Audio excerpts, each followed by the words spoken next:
Assalamualaikum warahmatullahi wabarakatuh. Halo semuanya, saya Meilina Satian dari Prodi Ilmu Komunikasi dengan NPM 411820372055. Ini adalah tugas UTS PAI saya. Yuk, langsung aja simak videonya. Bab 1. Diagnosis jiwa melalui critical thinking. Sub pembahasan 1 mengenali diri sendiri. Dasar pemahaman kenali jiwamu yang sudah dijelaskan pada Nabi yaitu, barang siapa yang mengenal dirinya maka telah mengenal Tuhannya. Imam Ghazali pun berkata, ketahuilah sesungguhnya kunci mengenal Allah adalah melalui mengenali jiwamu. Misi ilahiyah dikatakan oleh Mujahid dalam tafsir Al-Baghawi yaitu, tiadalah diciptakan jin dan manusia kecuali untuk ma'rifat kepada penciptanya. Sub pembahasan 2 critical thinking alat diagnosis jiwamu. Kekuatan berpikir untuk memahami fungsi penciptaan alam raya ini berkaitan dengan surah Al-Imran ayat 190-191. Lihat penciptaan dirimu manusia, ini dijelaskan dalam Quran surat Al-Mu'minun. Kita bisa bahas dengan ayat 12 dan 13, yaitu sesungguhnya kami telah manusia dari suatu saripati atau berasal dari tanah. Kemudian kami jadikan saripati itu air mani yang disimpan dalam tempat yang kokoh. Ma'rifat itu adalah ibadah dengan mengikuti ajaran Nabi Muhammad SAW. Manusia dikategorikan menjadi dua, yaitu manusia jasmani dan manusia hakiki. Jasmani artinya manusia dalam bentuk jasad yang terurai menjadi tanah. Hakiki yang berarti manusia dalam bentuk ruh atau rohani yang akan kembali kepada Allah. Sub pembahasan 3. Identifikasi sifat jiwamu. Menjelaskan arti dari critical thinking yaitu adalah proses berpikir yang aktif dan terampil dalam menyusun pemahaman tauhid. Proses intelektual ini atau berpikir berasal dari informasi yang dihimpun dari musyahadah atau pengamatan, pengalaman, refleksi, pemikiran atau hasil komunikasi sebagai pemandu pada keimanan dan perbuatan. Selanjutnya, bab 2 komunikasi antara hamba dan Rabb-nya. Sub pembahasan 1 arti komunikasi. Menjelaskan arti dari komunikasi adalah proses penyampaian pesan kepada pihak lain dalam Islam. Komunikasi hamba dan Rabb-nya melalui sholat, haji, atau umrah.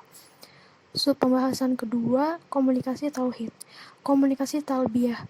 Talbiyah secara bahasa artinya aku menyambut panggilannya dengan ucapan labbaik, atau bisa dikatakan menyambut panggilan dengan ucapan lambai yang berarti haji atau umrah. Sub 3. Pembahasan critical thinking dan komunikasi. Modal critical thinking pada saat menyaksikan hijrahnya Nabi Muhammad SAW dari Mekah menuju Madinah yang menghasilkan ilmu pengetahuan. Setelah itu memahami ajaran secara dalam, kemudian untuk menganalisis lakukan hal tersebut untuk mengidentifikasi sesuai kondisi. Yang terakhir, evaluasi critical thinking pada setiap manusia. Ada 3 sifat diri di dalam manusia yang dijelaskan pada Imam Al-Ghazali, yaitu 1. Sifat setan, seperti sombong, dengki, fitnah, dan lain-lain. 2. Sifat binatang buas, seperti mencaci maki, memukul, dan lain-lain. 3. Sifat binatang, seperti makan, tidur, minum berlebihan, dan lain-lain. Sub pembahasan 4. Tangkap dan fahami pesannya. Dijelaskan ada 3 tauhid, yaitu tauhid uluhiyah, tauhid rububiyah, dan tauhid sifatiyah. Teknik komunikasi rububiyah salah satunya adalah membangun komunikasi dengan Allah. Sub pembahasan 5. Mengurai dan melaksanakan pesannya. Pembahasan mengenai indikator iman yaitu sabar, syukur, dan ridho. Itu semua yang harus kita pahami dan lakukan agar senantiasa memiliki keimanan dan ketakwaan. Bab 3. Tesis Nabi Ibrahim. Tesis artinya ungkapan pernyataan yang didukung dengan argumen yang kuat. Karakter beliau adalah pemberani dan tegas dalam prinsip ideologi, sehingga berani melawan arus ideologi bangsa pada zamannya. Keberanian ini karena ada akar keyakinan yang menghujam dalam hatinya, melalui musyahadah kepada kerja afal Allah. Keyakinan Nabi Ibrahim yang kukuh karena hasil pengolahan akal dan pikirannya, dan akhirnya mendapatkan bimbingan dari Allah. Pencarian Tuhannya yang berakhir tesis Nabi Ibrahim. Mari kita lihat gambar di samping. Aku hadapkan wajahku kepada Tuhan yang telah menciptakan langit dan bumi, dengan segenap kepatuhan dan kepasrahan diri, dan aku bukanlah termasuk orang-orang yang menyekutukannya. Penjelasan tesis Nabi Ibrahim. Perjalanan Nabi Ibrahim menemukan Tuhannya. Nabi Ibrahim merenungi dengan sangat apa yang telah dilaluinya. Otaknya terus saja berpikir tentang sesuatu yang paling kuat, sesuatu yang paling terang, dan sesuatu yang tidak mungkin tenggelam. Nabi Ibrahim meyakini bahwa bintang-bintang yang dikaguminya, bahwa bulan dan matahari yang diikutinya, semua bisa muncul, kemudian menghilang. Tuhan tidak mungkin seperti itu. Nabi Ibrahim meyakini bahwa Tuhanlah yang menjadikan mereka, Tuhanlah yang memunculkan dan menenggelamkan mereka. Tuhanlah yang menciptakan mereka, alam semesta termasuk menciptakan dan memberi kehidupan bagi manusia. Mutiara ajaran Nabi Ibrahim. Mutiara Nabi Ibrahim laksana biji yang di dalamnya mengandung plasma nutfah keimanan. Setiap biji membawa pesan genetik berupa rasa manis atau asam.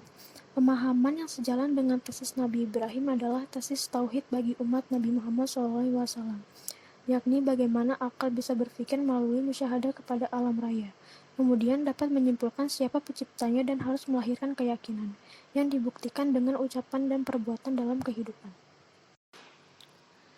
Selanjutnya, bab 4, model pembaruan Nabi Ibrahim. Secara hakiki, sholawat kepada Nabi Ibrahim. Berdoa agar memiliki sifat dan tauhid seperti Nabi Ibrahim dengan mengikuti ajarannya agar meraih ridha Allah Subhanahu wa Ta'ala. Nabi Ibrahim merupakan role model atau figur pembaru ideologi bangsanya yang berangkat dari keyakinannya dengan motivasi pergerakan karena dilandasi dengan keimanan dan nilai tauhid sudah melebur dengan asmanya. Implementasi tauhid ada 2, zona sukses dan zona kehancuran. Zona sukses di mana pemimpin tersebut memiliki ilmu dan keimanan hati.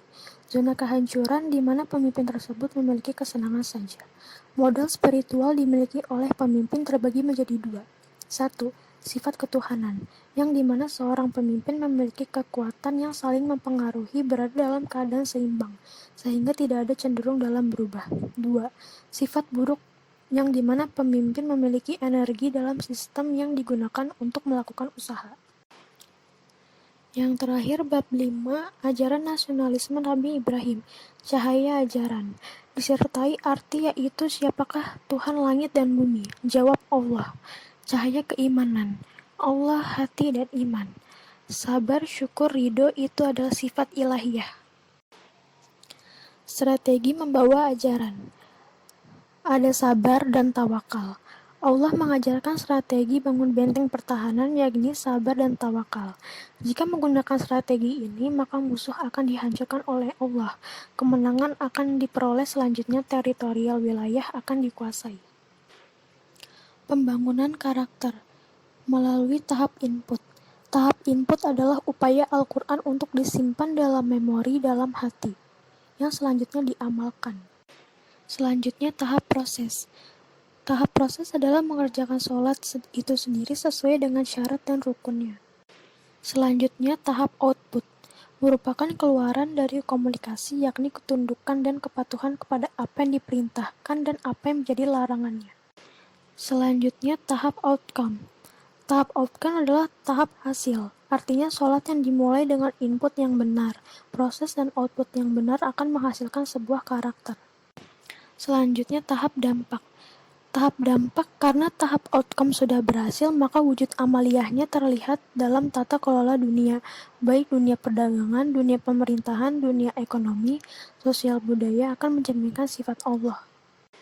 Yang terakhir ada muraqabah, karena sholat adalah komunikasi dengan Allah di mana di dalam komunikasi itu ada janji kepada Allah dan siap untuk tunduk dan patuh.